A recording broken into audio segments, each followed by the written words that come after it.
My pages from Karen's workshop called Embroiders Ledger. Here on this left-hand side is the design that I chose to work with, and then alongside it are the colour swatches. This first row is in watercolour, the next row is in watercolour pencil, embroidery floss. Then I chose colours that I liked and worked with those down this side of the page. My selection was originally this strong green, yellow, magenta, blue and orange. Didn't like it so much, so I went for a paler turquoise, yellow, magenta, blue and orange. Taking this little design element in here, on the next page is interpretation of that design in various ways. And I know they started to look like bottles and voice bubbles, but I rather like them. So I drew them out, painted them from my colour selection in watercolour, and then went back and embroidered in with floss with colours that were chosen from the previous page. The designs again were taken and just expanded a little on this page insert, and I held them together by creating these two little round circles up the side and put these line of French knots in so there was some continuity across the page. Then that same design was taken and worked on silk. Doesn't show very well here, but it's that sort of bottle shape, and I use bullion knots and French knots to highlight the colours over here from the actual selection that I had chosen in embroidery floss. Next, I chose 4 swatches of fabric, and I chose these because of their contrasting colours and their continuing curved shapes that I could find in the fabric design. These were highlighted on the page by punching out circles, putting the swatch behind it and holding it down with buttonhole thread.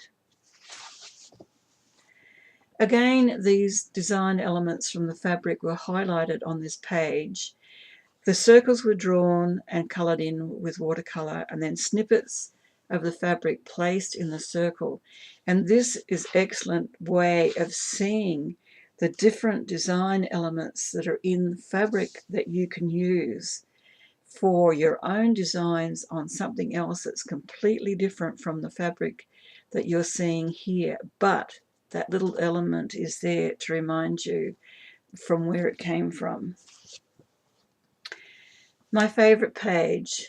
Being new to this class, I didn't really step out of the box. I just followed on with what Karen was doing.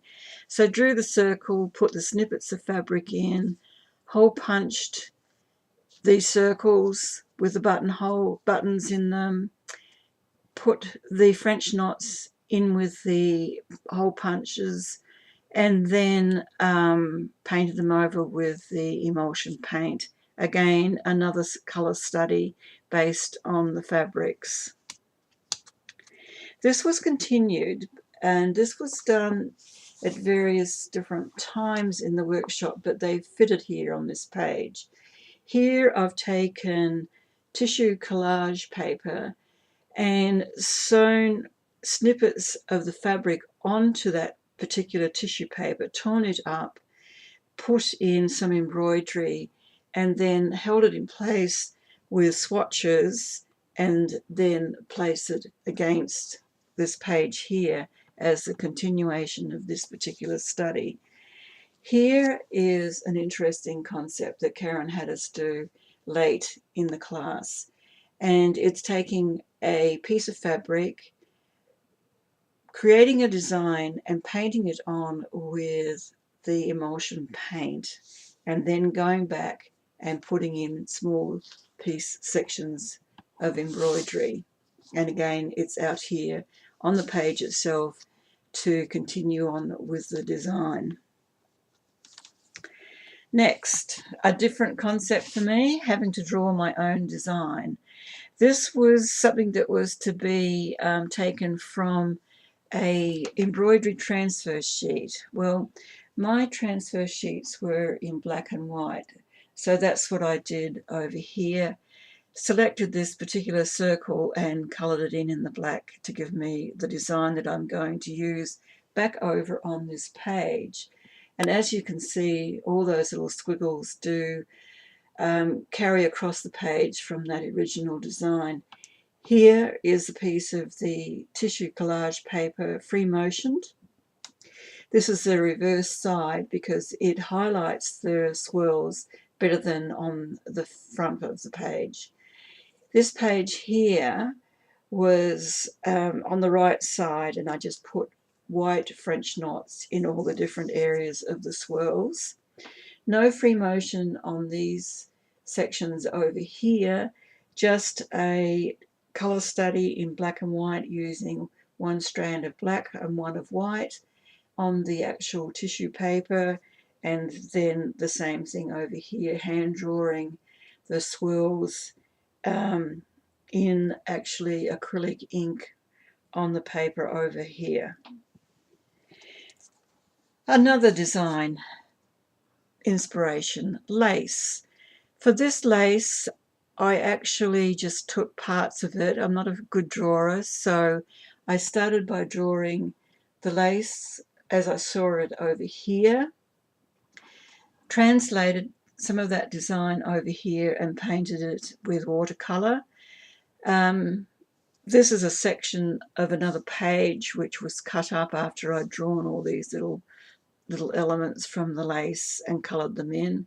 And this denotes that I was using lace as my design. Sorry, my hand keeps on getting in the way. The grid denotes that it's lace, and these are inserts that were worked on fabric. The page cut out in these leaf shapes, these are all bullion knots. And this continues over here onto this page where I actually made the lace using the cheesecloth method that Karen loves to show us how to do, and put little snippets of white fabric on here and then embroidered back into those with bullion knots. Doilies. Doilies are an inspiration of design. And with this one, a bit boring, but I created a large swirl across the page. Used the needle punch and emulsion method in the interior, beautiful to touch, and then put various little ones around the edges to carry on with this circular design in the doily. Taking other fabric for design inspiration. These are photographs of different parts of this fabric that I'm using. This is a colour study of swatches. This is a Japanese fabric. This is just a beautiful design. This is a batik. This is just a dark black with brown. You can't really see the patterning, but it's there. Just a very brilliant pink, and then another design fabric. And so over here, the simple elements were drawn into a design using orange and green. And then this page is a colour study of different greens. The original green, a yellow green, and then paler versions of the green. Different variations of orange. And to give the page a bit of life, I hole punched this rectangular design to carry on with the rectangular theme and did French knots.